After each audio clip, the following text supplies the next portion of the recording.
بسم اللہ الرحمن الرحیم۔ آج ہم بسم اللہ کی تفسیر شروع کرتے ہیں۔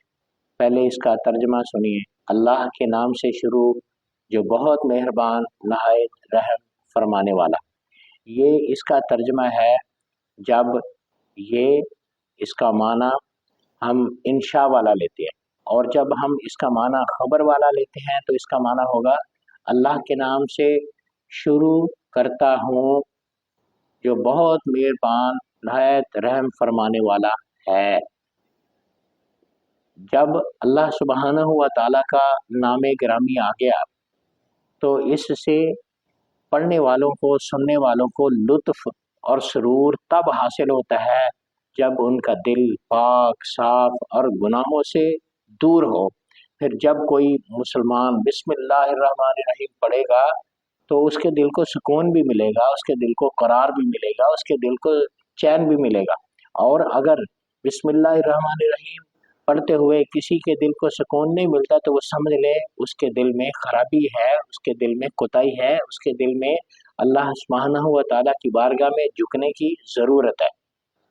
بسم اللہ الرحمن الرحیم یہ اس لیے ہے کہ کفار جو تھے وہ ہر کام کرتے ہوئے بسم اللات والعزیٰ، لات بھی ان کا بت ہے اور عزیٰ بھی ان کا بت ہے، اس کے نام سے یہ بسم اللات والعزیٰ کہا کرتے تھے۔ تو جب بسم اللہ الرحمن الرحیم آیت کریمہ آئی تو یہ بتایا گیا مسلمانوں تم اپنا جو بھی اچھا کام کرو، جو بھی نیکی کا کام کرو، جو بھی خیر کا کام کرو، خواہ وہ دنیا کا کام ہو خواہ وہ دین کا کام ہو، تو تم بسم اللہ الرحمن الرحیم پڑھو گے تو اللہ تعالیٰ تمہارے کام میں برکت عطا فرمائے گا، تمہارے کام میں عظمت آئے گی، تمہارے کام میں نفع آئے گا، تمہارا کام بابرکت بن جائے گا۔ تو بسم اللہ الرحمن الرحیم میں 19 حروف ہیں، تو جو بسم اللہ الرحمن الرحیم پڑھے گا اللہ سبحانہ و تعالیٰ اسے 190 نیکیاں اسی وقت عطا فرمائے گا۔ اور جو کفار کا طریقہ کار ہے، ان کی جو بات مشہور ہو چکی ہو، علامت بن چکی ہو، وہ مسلمانوں کو اختیار کرنا جائز نہیں ہے۔ جیسے ہندو اپنے ماتھے پر تل لگاتے ہیں، وہ ہولی دیوالی کی نشانیاں اپنے وجود پر، اپنے کپڑوں پر، اپنے جسم پر لگاتے ہیں، تو وہ مسلمانوں کو جائز نہیں ہے۔ اسی طرح مسلمانوں کے لیے گناہوں سے بچنا ضروری ہے۔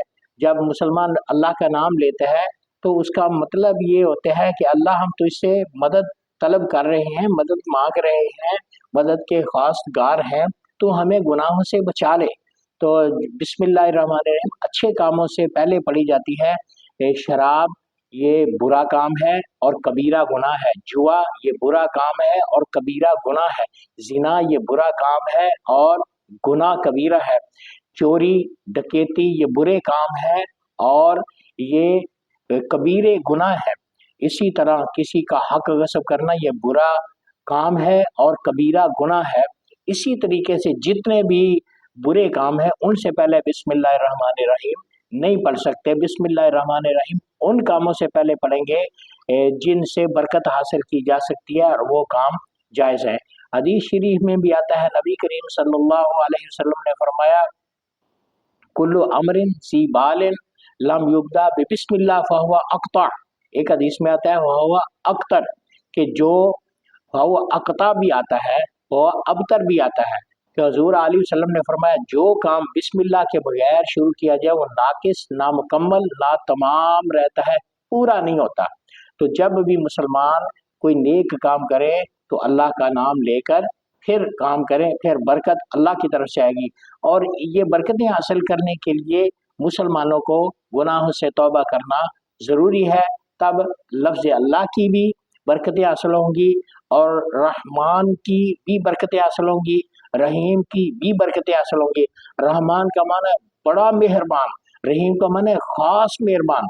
جیسے اللہ تبارک و تعالیٰ اپنے بندے سے محبت فرماتا ہے، ایسی کوئی اور ماں بھی اپنے بچے سے محبت نہیں کر سکتی۔ تو اللہ تبارک و تعالیٰ رحیم و کریم ہے، اس کی یہ برکتیں، رحمتیں، رافتیں حاصل کرنے کے لیے ہمیں بسم اللہ الرحمن الرحیم پڑھنا چاہیے۔ اللہ تبارک و تعالیٰ ہمیں بسم اللہ کی برکتیں عطا فرمائے۔